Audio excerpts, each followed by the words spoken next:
tidak ada nikmat yang sia-sia. Afa khalaqnakum abatha, apakah kami ciptakan kamu sia-sia? Aku beri engkau nyawa, aku titipkan roh di dalam jasadmu, kuberikan kesempatan tinggal di dekat az-zikra. Tapi kenapa kau menjadi ayam yang mati di lumbung padi? Perutnya mungkin kenyang, tenggorokannya mungkin tenang, matanya mungkin lapang, tidurnya lelap, tapi jiwa kosong hampa. Akibat apa? Akibat tidak diisi dengan zikir, tidak diisi dengan baca Quran, tidak diisi dengan muhasabah, tidak diisi dengan meneteskan air mata, tidak diisi dengan duduk bersama ulama, tidak diisi dengan sholat berjamaah, tidak diisi dengan kajian-kajian. Sesungguhnya setiap kita datang ke dunia ini sudah membawa benih. Tidak ada yang lahir ke dunia ini kosong hampa.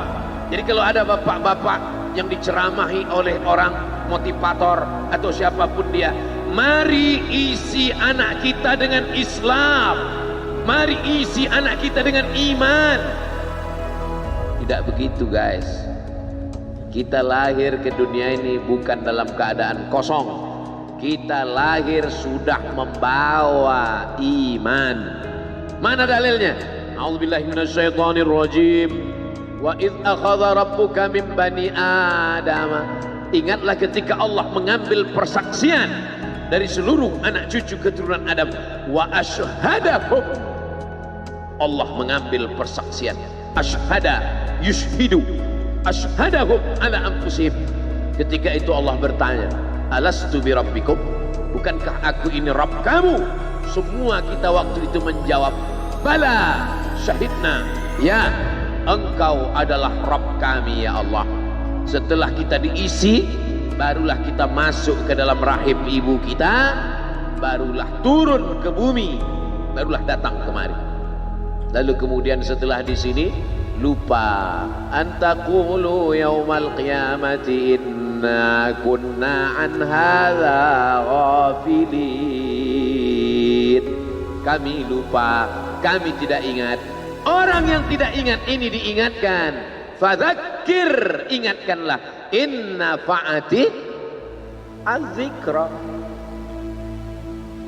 Fadzakir, berilah peringatan. Inna fa'ati az-zikra. Inna fa'ati az-zikra. Az-zikra bermanfaat untuk siapa? Liman yakhsha, bagi orang yang takut bahwa dia nanti akan bangkit dari tanah, bahwa dia akan hidup sekali lagi, bahwa roh dan jasadnya akan dipertemukan lagi. Apa mungkin kita ini akan hidup lagi Pak Ustadz? Ucapanmu sama seperti ucapan Asi bin Wa'il yang membawa tulang kering kerontang yang sudah putih tak ada lagi warna. Lalu dia bertanya, hal yuhyi rabbuka hadzal 'idhama ba'da ma baliya wa ramma? Apakah bisa Tuhanmu menghidupkan tulang ini lagi ya Muhammad? Nabi sallallahu alaihi wasallam diam sampai Jibril datang membawakan jawaban. Qul yuhyiha alladhi ansha'aha awwala marrah. Katakan ya Muhammad sallallahu alaihi wasallam kepada Asi bin Wa'il yang tak percaya bahwa tulang itu akan hidup sekali lagi. Yuhyiha alladhi ansha'aha awwala marrah. Dia yang menciptakan tulang itu sebelum ada menjadi ada, sekarang setelah ada dibuatnya menjadi tidak ada, akan dikembalikannya lagi menjadi ada. Sedangkan menciptakan yang tidak ada menjadi ada saja dia sanggup, apalagi yang pernah ada dibuatnya menjadi tidak ada, dikembalikannya lagi menjadi ada. Innama amruhu idza arada syai'an ayyaqula lahu kun. Azmuz zanab, ujung tulang ekor sebesar ibu jari, tulang belakang sampai ke bawah, yang lain hancur.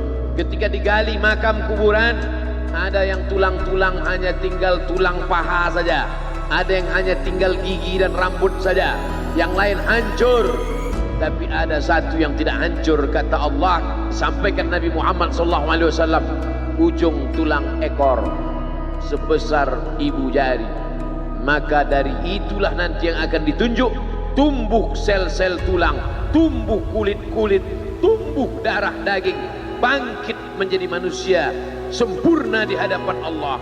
Masuk surga itu roh dan jasad. Jannatin tajri min tahtihal anhar. Sungai, air sungai dengan gemericiknya masuk kaki ke dalam air sungai, itu adalah jasad. Kulit menyentuh air sungai terasa dinginnya, itu jasad.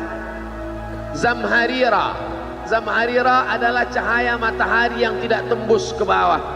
Kenapa cahaya matahari tidak tembus? Karena ada ranting-ranting kayu yang saling terkait satu dengan lain, sehingga kalau duduk di bawah maka cahaya matahari tidak tembus ke bawah. Itu jasad. Maka yang masuk surga itu adalah roh dan jasad menurut Ahlus Sunnah wal Jamaah.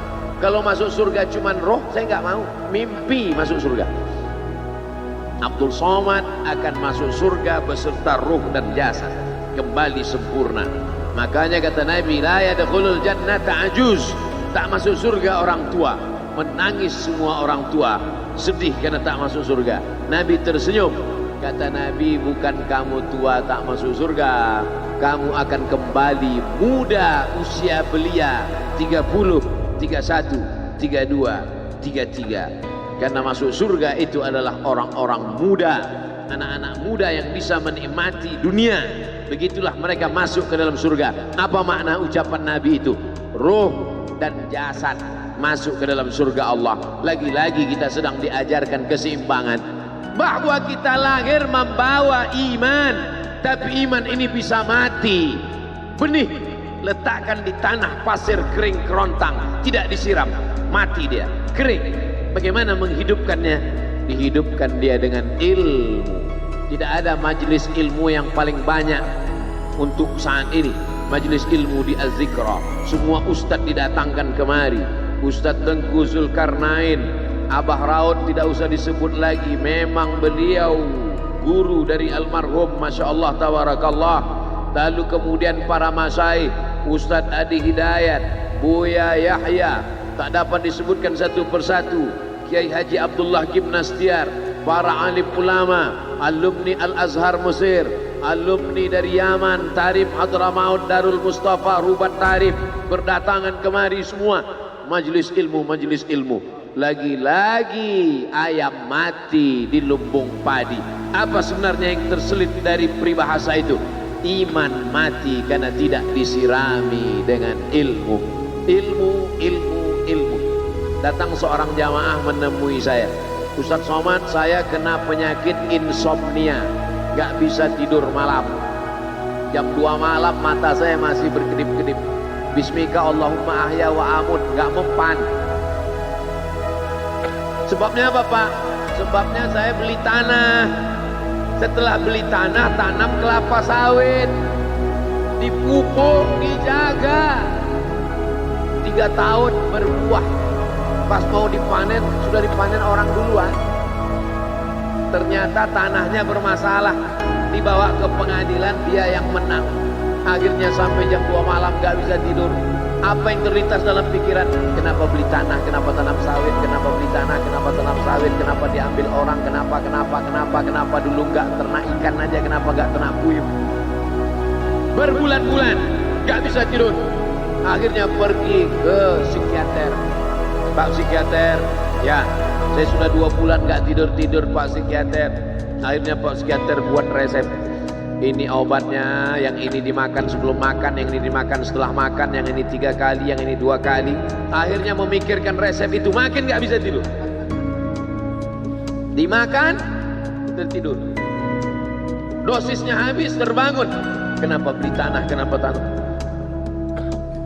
Setelah dimakan, muncul masalah baru.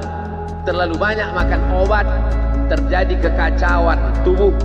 Akhirnya kena buah pinggang, muncul masalah baru. Sampai akhirnya saya ketemu MP3 Ustadz. Saya dengarkan sebelum tidur malam. Begitu saya dengar, saya tidur. Makanya saya tidak marah kalau ada jamaah itu tidur. Itu menunjukkan jiwanya tenang. Karena dia tidak kena penyakit insomnia. Orang Amerika, orang Eropa, mobilnya mewah, apartemennya cantik, rumahnya megah, duitnya banyak. dolarnya becibun, gak bisa tidur karena masalah hidup dunia. Kita naik angkot kelewatan gang. Itu menunjukkan apa? Di mana letak ketenangan itu? Huwallazi anzala sakinata fi qulubil mu'minin. Dia yang menurunkan ketenangan ke dalam hati orang yang beriman. Oleh sebab itu maka iman ini mesti disiram dengan ilmu. Majelis ilmu adalah majelis zikir. Majelis ilmu adalah majelis turunnya rahmat dan barakah. Majtama'a qaumun fi baitin min buyutillah. Sekelompok orang berkumpul di rumah Allah, yatsluna kitab Allah, membaca ayat-ayat Allah, wa yatadarasunahu fima bainahum, mengkaji isinya. Nazalat alaihimus sakinah, turun ketenangan. Wasyat bihimur rahmah, turun rahmat kasih sayang Allah. Haffat bihimul malaikah, dikelilingi oleh para malaikat. Wa dzakarahumullahu fi man indah, dibanggakan Allah Ta'ala dengan para malaikat. Tadi malam ketemu dengan murid dari Syekh Muhammad Yasin bin Isa Al-Fadani di Zawiyah Raudhah. Ketemu, cium tangan, barokah, zikir, sholawat, tenang jiwa. Lalu kemudian subuh ini ketemu dengan Abah Raud, ketemu dengan para penghafal Quran, ketemu dengan santri-santri, tenang jiwa. Tidak ada yang menenangkan jiwa ini selain daripada majlis zikir, majlis ilmu. Betapa meruginya ayam-ayam mati di lumbung padi. Benih tidak disiram, mati. Benih yang disiram dengan majlis ilmu tumbuh, tapi tidak berbuah. Maka mesti disiram pakai pupuk buah. Datang konsultasi, ini kenapa tidak berbuah? Kenapa ini tidak berbuah? Karena ternyata dia mesti diamalkan. Sudah dapat ijazahnya, sudah talaqi, sudah halaqah, kenapa enggak berbuah? Belum diamalkan. Paksa-paksakan diri sebelum tidur malam, wudhu dulu, sholat witir. Paksa-paksakan diri bangun malam, tahajud. Paksa-paksakan diri siang, sholat qabliyah, sholat ba'diyah. Paksa-paksakan diri pagi, sholat duha. Paksa-paksakan diri, sholat subuh berjamaah. Barulah dia berbuah. Kalau dia tidak berbuah, dia hanya sekedar pokok kayu yang hanya membuat sampah saja. Tapi paling tidak tempat orang bernaung di bawah ketika panas. Tapi manfaatnya tidak sesuai, karena yang ditunggu itu buahnya. Masa pohon kayu rindang besar tidak berbuah, sementara semangka yang kecil buahnya besar? Oleh sebab itu maka mesti berbuah. Benih disiram, berbatang, berputih, berbuah. Buahnya ranum, cantik dan indah. Begitu dibelah tak bisa dimakan. Kenapa? Ulat semua isinya. Oleh sebab itu mesti dijaga. Benihnya disiram. Apa yang bisa menjaga ini?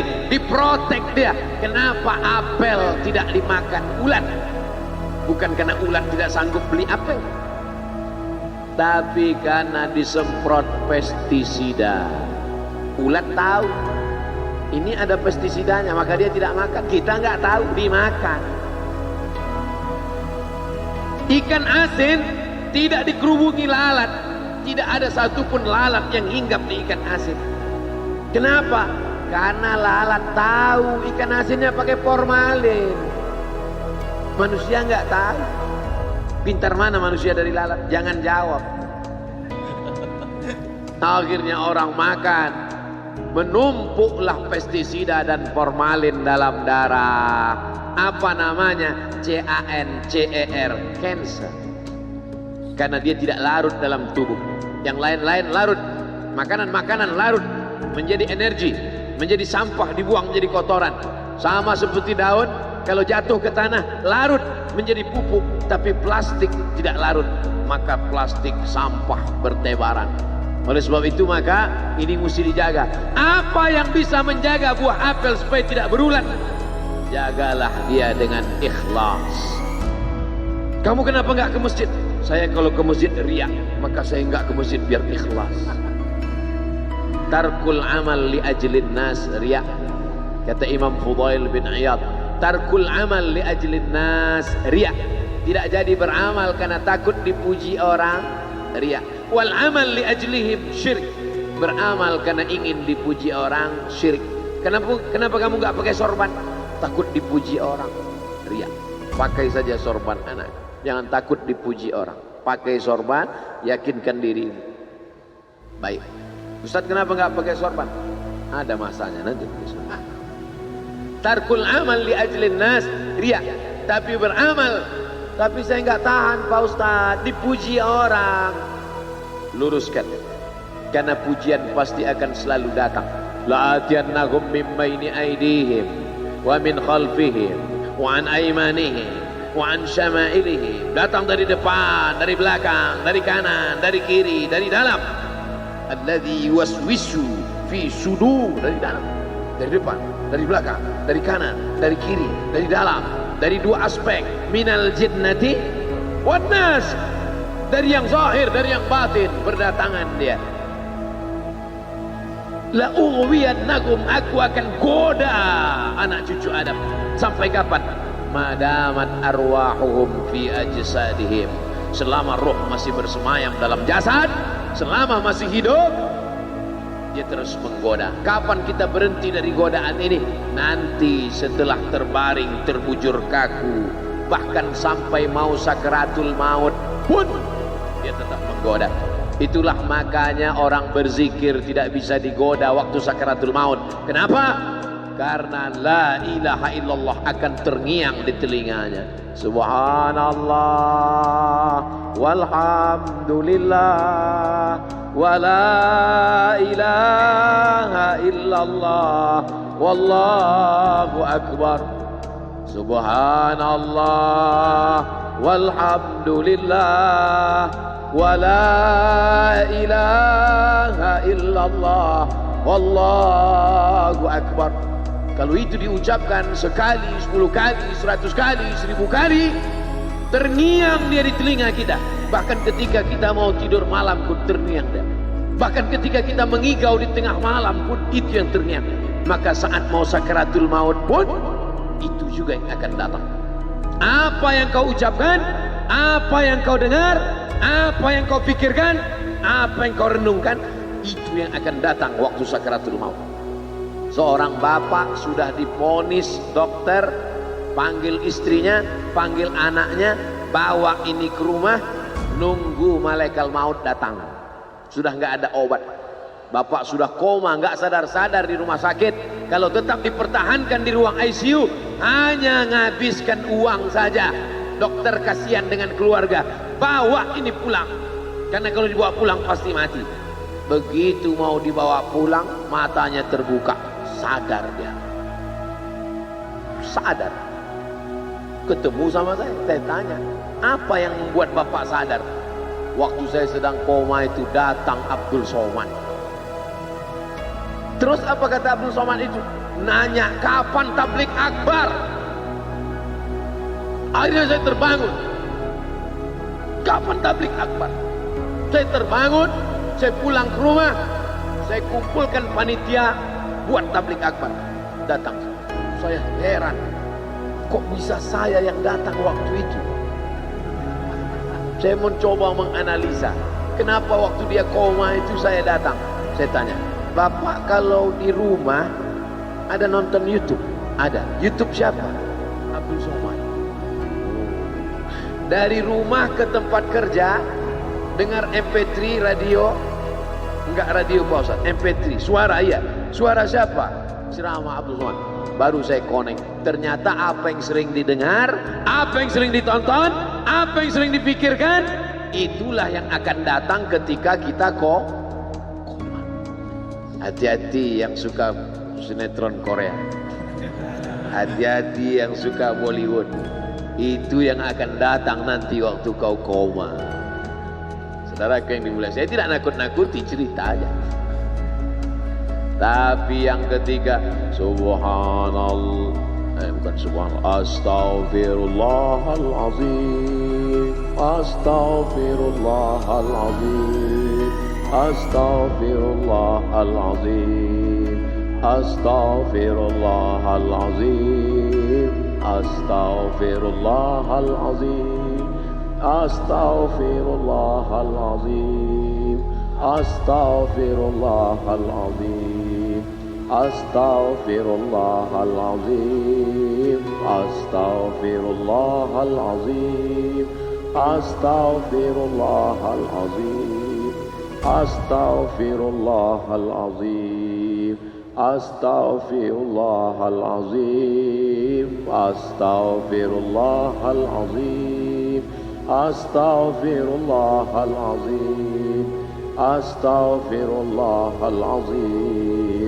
Astaghfirullahalazim. Astaghfirullahalazim. Astaghfirullahalazim. Astaghfirullahalazim. Astaghfirullahalazim. Mudah-mudahan saat kita akan sakaratul maut, itulah yang akan datang ke kita. Waktu saya melantunkan Astaghfirullahalazim dengan irama itu, siapa yang terbayang tadi? Ustaz Al-Mukarram Sa'arif ini. Almar'u ma'aman ahab.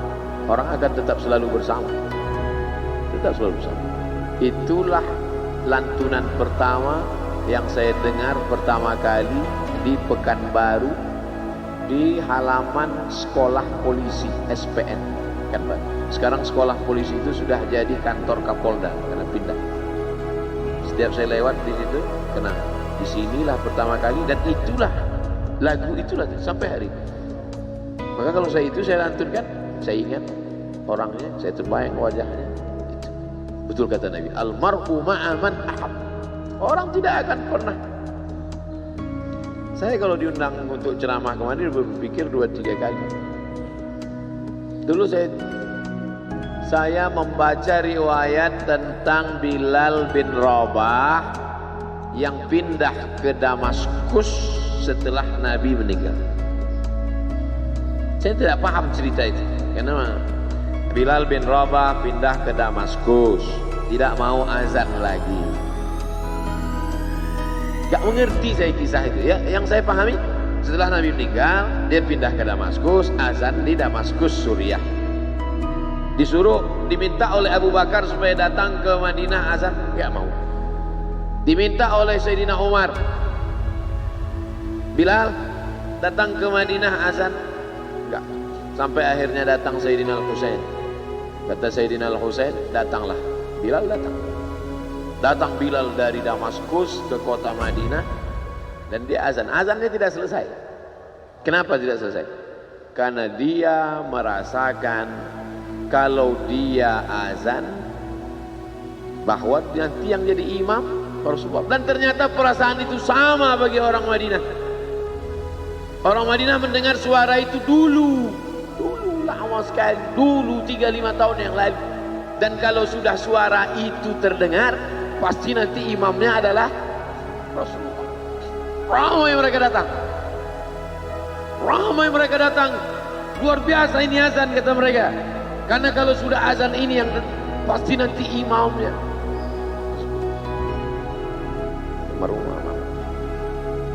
Al-Fatihah. Malik yaumiddin. Iyyaka na'budu wa iyyaka nasta'in. Ihdinas siratal mustaqim. Siratal ladzina an'amta 'alaihim ghairil maghdubi 'alaihim waladdallin. Amin. Allahumma ighfir lahu warhamhu wa'afihi wa'fu anhu wa akrim nuzulahu wa wasi' madkhalahu waghsilhu bil ma'i wal thalji wal barad wa naqqihi min al khataaya kama yunqqa ath-thawb al abyad min ad-danas wa abdilhu daran khairan min darihi wa ahlan khairan min ahlihi wa qihi min fitnatil qabri wa 'adzabil nar. اللهم لا تحرمنا أجره ولا تفتنا بعده واغفر لنا وله ولإخواننا الذين سبقونا بالإيمان ولا تجعل في قلوبنا غلا للذين آمنوا ربنا إنك رؤوف رحيم. اللهم اجعل أهله وتلامذته وطلابه من الصابرين الذين إذا أصابتهم مصيبة قالوا إنا لله وإنا إليه راجعون. اللهم اجعل أبناءه وبناته من الصالحين والصالحات واحفظهم من كل سوء وشر. اللهم اجعل هذا المعهد الذكر معهدا عظيما مباركا تخرج منه الطلاب والطالبات من المجاهدين والمجاهدات في سبيلك بأموالهم وأنفسهم. اللهم احفظهم من الظلمات، اللهم أخرجهم من الظلمات إلى النور، اللهم وفقنا لما تحبه وترضاه اللهم اجعل أبناءنا وبناتنا من حفاظ القرآن والحافظات اللهم اجعل قبره روضة من رياض الجنان لا تجعل قبره حفرة من حفر النيران وصلى الله على سيدنا ومولانا شفيعنا وذخرنا محمد وعلى آله وصحبه وسلم والحمد لله رب العالمين. Kalau sayang dengan almarhum, hidupkan majelisnya, ramaikan, bangkitkan semangat, tunjukkan kepada Allah Subhanahu wa taala bahwa kita cinta. Sab'atun yudhilluhumullah, 7 orang yang dapat naungan yauma la illa dhilluh, hari itu tak ada naungan kecuali naungan Allah. Rajulani, 2 orang tahabba fillah, berkasih sayang karena Allah, ijtama'a alaih, bersama karena Allah, wa tafarraqa alaih. Saya berharap saya dengan almarhum, saya dengan Abah Raud, saya dengan para sahabat termasuk yang mendapatkan naungan ini. Saya dengan almarhum tak ada hubungan kepentingan, kami tak ada hubungan politik, kami tak ada hubungan ekonomi, kami murni karena la ilaha illallah Muhammadur Rasulullah. Alaiha nahya, dengan itu kami hidup, wa alaiha namutu, dengan itu kami mati, wa biha nub'atsu insyaallah, dengan itu juga nanti kita akan dibangkitkan. Sayang dengan Nabi, hidupkan masjid-masjid. Sayang dengan ulama, hidupkan majelis-majelis. Jaga peninggalan-peninggalannya, lanjutkan perjuangan. Itu bukti sayang. Sayang bukan di tepi bibir, sayang bukan basa-basi. Ya, sebab itu kita akan dituntut di hadapan Allah tentang nikmat besar ini. Mudah-mudahan kita lulus ujian dunia, ujian akhirat. Amin ya rabbal alamin. Terima kasih segala perhatian. Mohon maaf segala kesilapan dan kekhilafan. Jangan lupa salat sunat isyraq 2 rakaat. Terima kasih. Wassalamualaikum warahmatullahi wabarakatuh.